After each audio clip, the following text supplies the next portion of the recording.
Hello my dear students, okay very good morning to all of you. हम लोग dimensional analysis लगातार पढ़ते आ रहे हैं। तो आज डायमेंशनल एनालिसिस के उस डायमेंशनल इक्वेशन के यूसेस के बारे में पढ़ेंगे जो डिफरेंट फिजिकल क्वांटिटी के बीच रिलेशन इस्टेब्लिश करता है। अर्थात uses of dimensional equation topic है। उस यूसेस में देखे थे आप कि डायमेंशनल इक्वेशन का जो हम लोगों ने यूज़ पढ़ा, या इसको यूज बोलते हैं जनरली आप ब्रंच में, तो हम लोगों ने यूसेस पढ़े थे। उसमें पहला यूज था to check the correctness of physical equation by the principle of homogeneity. दूसरा यूज हम लोगों ने पढ़ा था to convert the value of physical quantity from one system to another system. आज हम लोग थर्ड यूज पढ़ेंगे to establish the relation between different physical quantity. अब कहिएगा सर इसका अर्थ समझ नहीं पाया। जैसे आप रिलेशन जानते हैं कि centripetal force F is equal to mv²/r। Time period of simple pendulum रटा दिया जाता है T बराबर 2π√L/g। ये जो फार्मूला सब है, इस फार्मूला को डायमेंशनल इक्वेशन की सहायता से हम लोग डिराइव करेंगे, यानी डिफरेंट फिजिकल क्वांटिटी के बीच रिलेशन इस्टेब्लिश करेंगे। उसका व्यापक उपयोग होता है, क्लास के साथ तो पढ़ी ही जाती है, प्लस इसका उपयोग और भी कॉम्पिटिटिव एग्जाम में आता है। देखते हैं, हम लोग आज स्टार्ट करते हैं यूसेस ऑफ डायमेंशनल इक्वेशन का third point.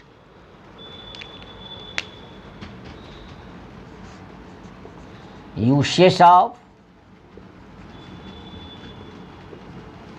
Dimensional equation. Uses of dimensional equation, इसका हम लोग थर्ड पॉइंट डाल रहे हैं आज। देखिए 3 लिख दिया, पता चलेगा। पहला टू चेक द करेक्टनेस, दूसरा convert the value of physical quantity from one system to another system. लगातार लेक्चर 1, लेक्चर 2, ये लेक्चर 3 में जा रहा है।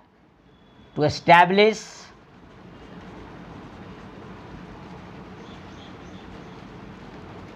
The relation between different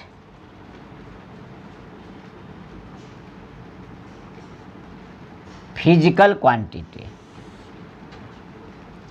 to establish the relation between different physical quantity, different physical quantity के बीच relation establish करना है। जैसे एग्जाम्पल हम स्टार्ट करते हैं। Centripetal force, centripetal force F is equal to mv²/r। पढ़े होंगे आप लोग सेंट्रीपिटल फोर्स। जब कोई बॉडी सर्कुलर पाथ पर घूमती है तो उस पर निश्चित रूप से एक बल लगता है जो केंद्र की ओर लगता है, towards the centre, through the radius. That force is said to be centripetal force. Centripetal force के बिना कोई भी बॉडी सर्कुलर पाथ पर नहीं घूम सकती है। For the movement of a body on a circular path a force must be applied on it towards the centre through the radius is called centripetal force. तो उसी सेंट्रीपिटल फोर्स का formula F is equal to mv²/r।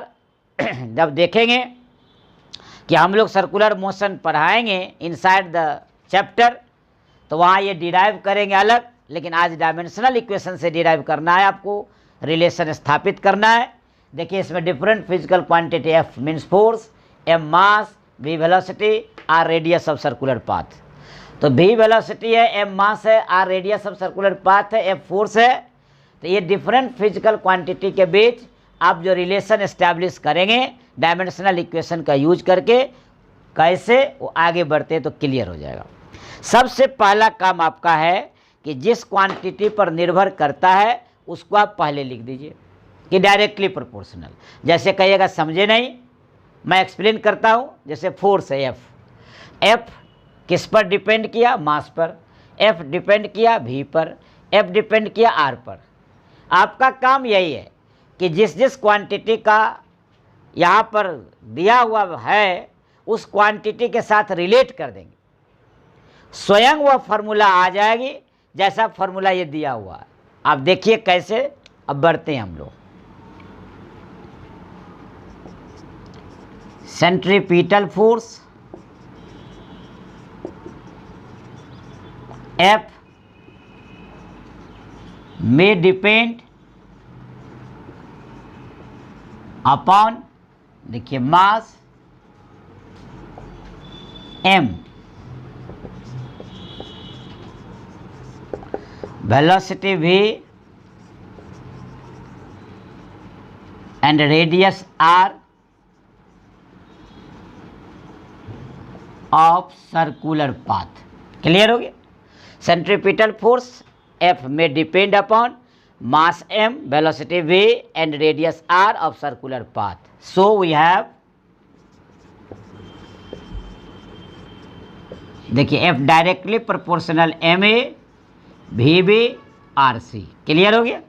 जितनी quantity पर निर्भर करेंगे सबका directly proportional कर देंगे। देखिए, सीधा सीधी ma vb rc। बहुत इंपॉर्टेंट चीज पढ़ाई हो रही है, 2014 के नीट में आया हुआ क्वेश्चन है, इस पर रिलेशन ध्यान दीजिए। देखिए, इधर हम लोग इसको इक्वल कर देंगे, F equal to k ma vb rc equation 1, जहाँ k क्या है? डायमेंशनलेस कांस्टेंट है। Where k is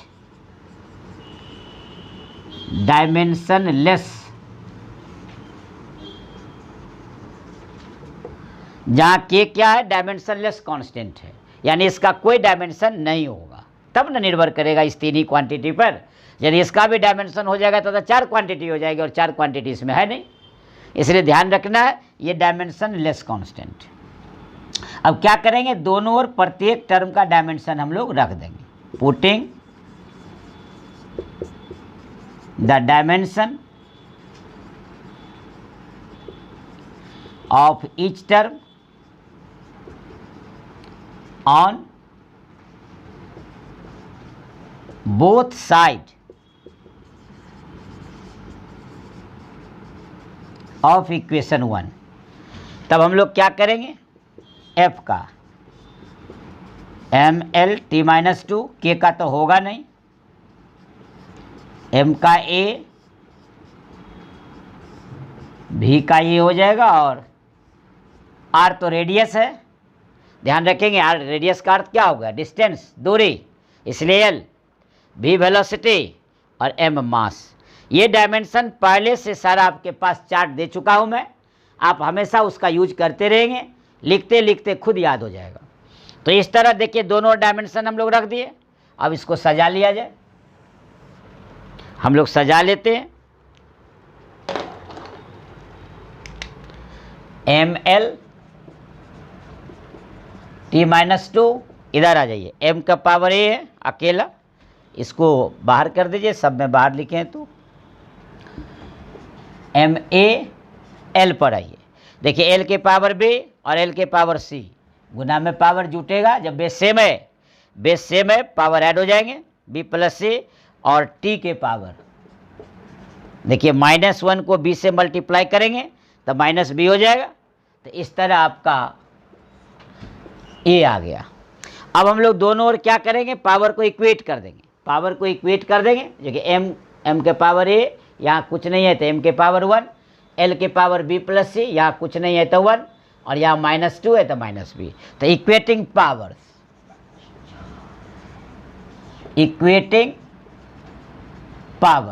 equating powers कर दिए। देखिए, a बराबर 1, b प्लस c बराबर 1, और -b बराबर -2। क्लियर है?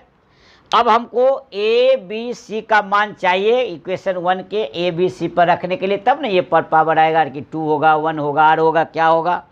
तो देखिए, हम लोग क्या करते हैं, इस इक्वेशन से हमारे पास आ चुका है, देख लीजिए आप।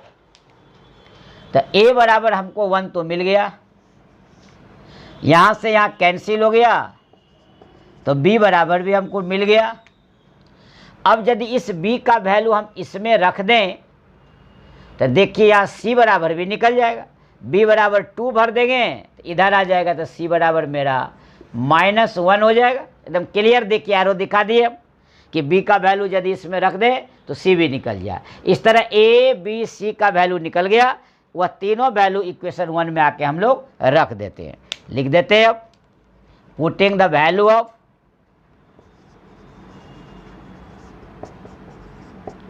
Putting the value of A B and C in equation 1, हम लोग भरते f इजकल टू, देखिए के m का a के जगह 1, भी है b बराबर देखिए 2, तो यहाँ 2 हो गया। अब r c बराबर है -1। क्लियर है क्या? देखिए k m1 v2 r -1। अब हम लोग थोड़ा सजा ले, f इजकल टू के m1 लिखा नहीं जाता, v² और माइनस को नीचे ले आएंगे तो डिवाइडेड हो जाएगा, -1 पावर नीचे आ जाएगा, देखिए r हो जाएगा। तो इस तरह f इजकल टू के mv² बाई r आ गया। अब यहाँ आ गया, देखिए रिलेशन तो आ गया mv² बाई r, आपको दिख रहा होगा। अब आपको एक ही चीज चिंता की बात सता रही होगी कि k आ गया, यहाँ फॉर्मूला में k है नहीं, तो हम लोग इसका वैल्यू 1 यदि ले लें तो यहाँ क्या हो जाएगा mv² बाई r। यही चोरी कराना सिखाता है डायमेंशनल इक्वेशन, यहीं पर आकर के मारा गया गुलफाम। कहने का मतलब कि डायमेंशनल इक्वेशन का यही लिमिटेशन है, यही दोष है कि एक कांस्टेंट के बारे में कुछ नहीं बता पाया, उसमें उसके बारे में आपको खुद आपको अपना आईक्यू लगाना है। जितना यहाँ मल्टीप्लाई रहेगा जिस नंबर से, वही नंबर के का वैल्यू देगा। यदि यहाँ कुछ नहीं है, इसका मतलब 1 से मल्टीप्लाई है, तो हम लोग यहाँ के का वैल्यू 1 रख देंगे। यहाँ 2 पाई रहेगा तो यहाँ के का वैल्यू 2 पाई दे देंगे। यहाँ 6 पाई रहेगा 6 पाई दे देंगे। यहाँ 4 रहेगा यहाँ 4 दे देंगे। तो ये भी एक अच्छा सा चोरी से कराना सिखा दिया कि कोई बात नहीं, the value of K is found to be equal to 1। यहाँ हम लोग लिख देंगे बाय एन एक्सपेरिमेंट, अपना ऊपर नहीं लेना है, प्रयोग द्वारा। By an experiment the value of K is found to be equal to 1, so आ गया f is equal to mv² by r। देखिए क्लियर हो गया। तो इस तरह आपके पास रिजल्ट आ गया। सेंट्रीपिटल फोर्स का formula f is equal to mv² by r। देखिए establish the relation between different physical quantity को आप लोगों ने देख लिया। First class. एक ही फंडा है कि देखना है कि फार्मूला है क्या, जिसके सामने जो दिया हुआ है, जैसे f तो कहेंगे f depends upon mass, f depends upon velocity of the body, f depends upon radius of circular path, और तीनों को हम लोग इक्वली डायरेक्टली प्रोपोर्शनल कर देंगे।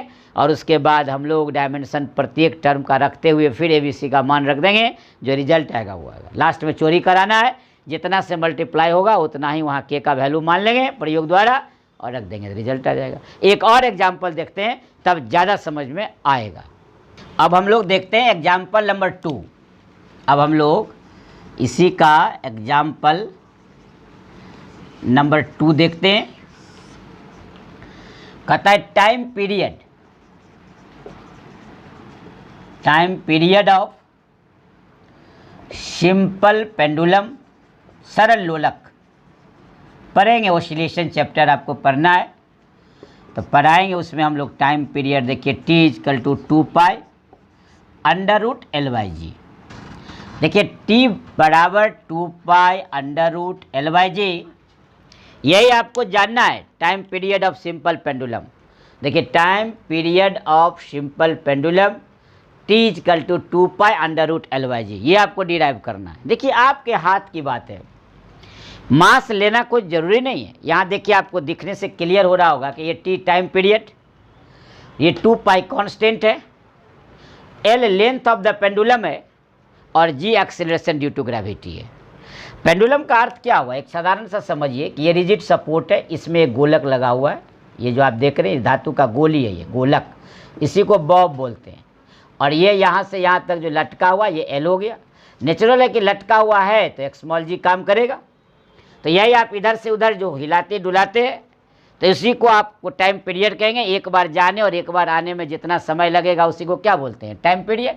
मान लेते हैं इसको हम ऐसे कर दिए, देखिए ये यहाँ चला गया या फिर यहाँ आ गया, तो यहाँ से यहाँ आने और यहाँ से यहाँ जाने, इसमें जितना समय लगेगा, मान लीजिए इधर आया और इधर फिर आया वापस, तो ये समय को ही टाइम पीरियड बोलते हैं। तो यहाँ 2 ही टर्म हो गया, देखिए L और G। लेकिन फार्मूला देखने से ना लेकिन यदि आपके पास IQ होगा तब तो दिमाग कहता होगा ये बॉब है तो जरूर मास भी होगा, तब मास का है ही नहीं इसमें जिक्र। इसका मतलब मास पर निर्भर नहीं करता है time period of simple pendulum. एक क्वेश्चन अलग से बना दिया मैं GS का। UPSC, BPSC, सिविल सर्विसेज, जितने भी सर्विस कमीशन के एग्जाम होते हैं, प्रशासनिक पदाधिकारी की परीक्षा होती है, उसमें ये पूछता है time period of simple pendulum depends upon mass या नहीं। जवाब होगा नहीं। देखिए फॉर्मूला में मास है ही नहीं, लेकिन हर आदमी के दिमाग में होता है कि ये पेंडुलम है, जरूर बॉब है, बॉब गोलक, जरूर इसका कुछ ना कुछ मास होगा। लेकिन यहाँ मास पर निर्भर नहीं करता है। देखिए यहाँ दिखा देंगे कि मास आएगा ही नहीं। तो यहाँ हम लोग देखिए लिख देते हैं, पहले मास को लेके चलते हैं, आपको हम दिखाते हैं कि नहीं। ऐसे आपको जनरल क्लास के लिए डायरेक्ट बहुत सारे टीचर लोग मास का जिक्र नहीं करते हैं, सीधे करते हैं T directly L, T directly G।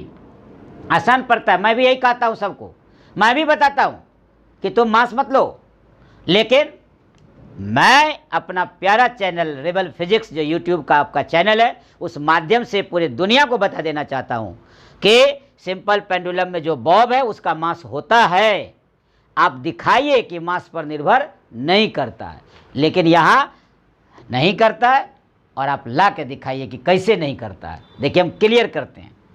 Here time period T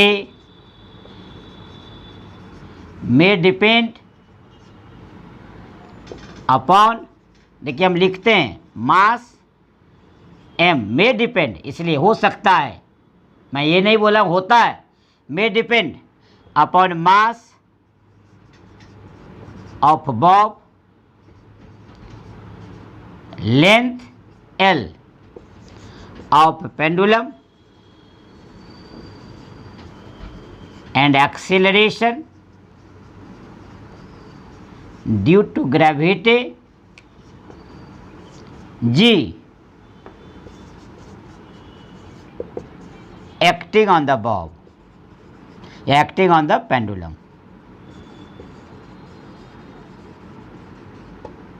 अब तो क्लियर कर दिया मैं। अभी मान कर चल रहे कि मैं डिपेंड कर रहा, दैट इज अर्थात T डायरेक्टली MA LB और GC, इसको इक्वेट कर देंगे। T is equal to K MA LB और GC। क्लियर हो गया? थोड़ा छोटा ही।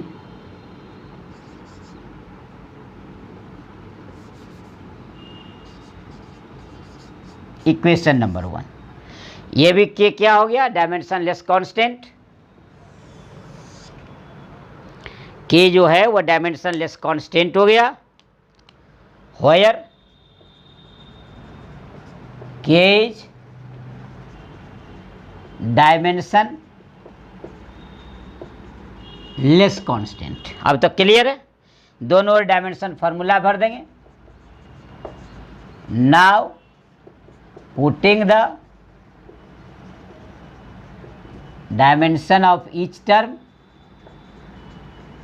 देखिए यहाँ डायमेंशन का अर्थ यहाँ डायमेंशनल फार्मूला से बार बार लिखना नहीं है, समझने की जरूरत है।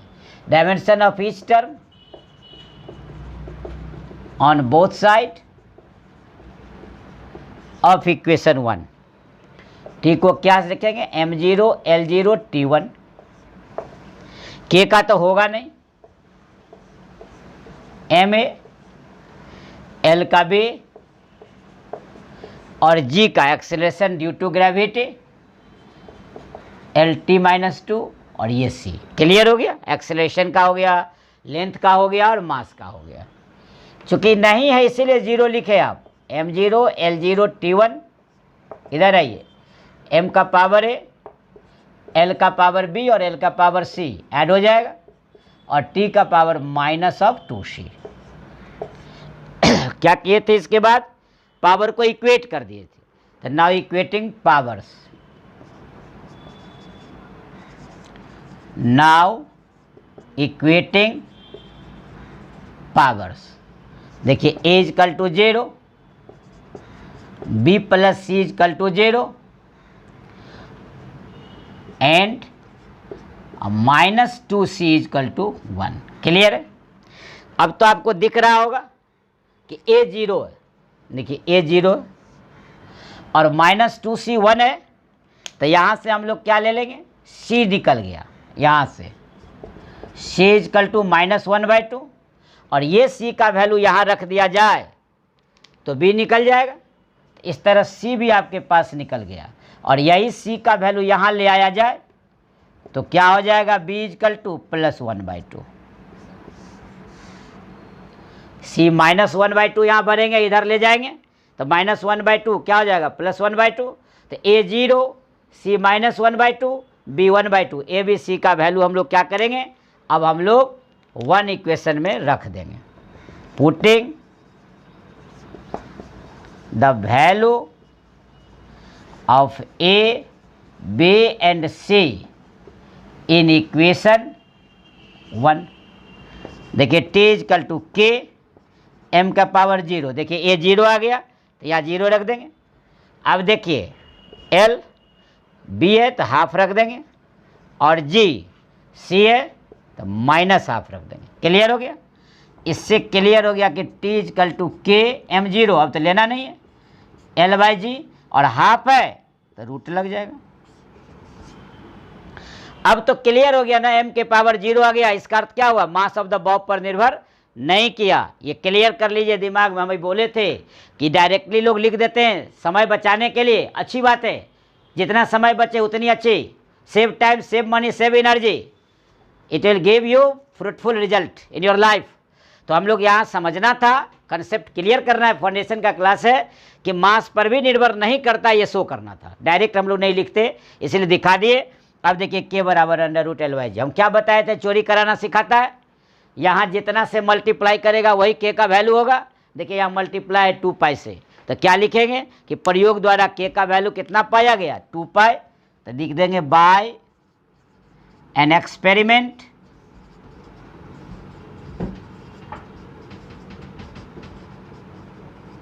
The value of k is equal to 2π, so t is equal to 2π √L/g। देखिए इस तरह रिजल्ट आ गया आपका।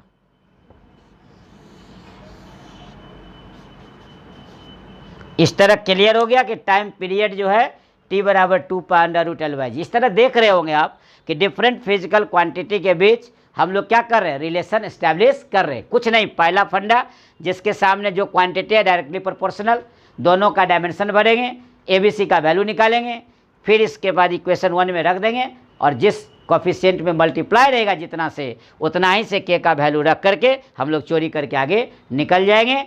यह रहा establish the relation between different physical quantity. तो आज हम आपसे लेते हैं सुविधा, टू भी कंटिन्यूड रहेगा, फिर अगले लेक्चर में मिलते हैं इसके आगे की कड़ी के साथ। तब तक आप भी रखें अपना ख्याल, टेक योर सेल्फ, सवा खैर, stay at home, be safe.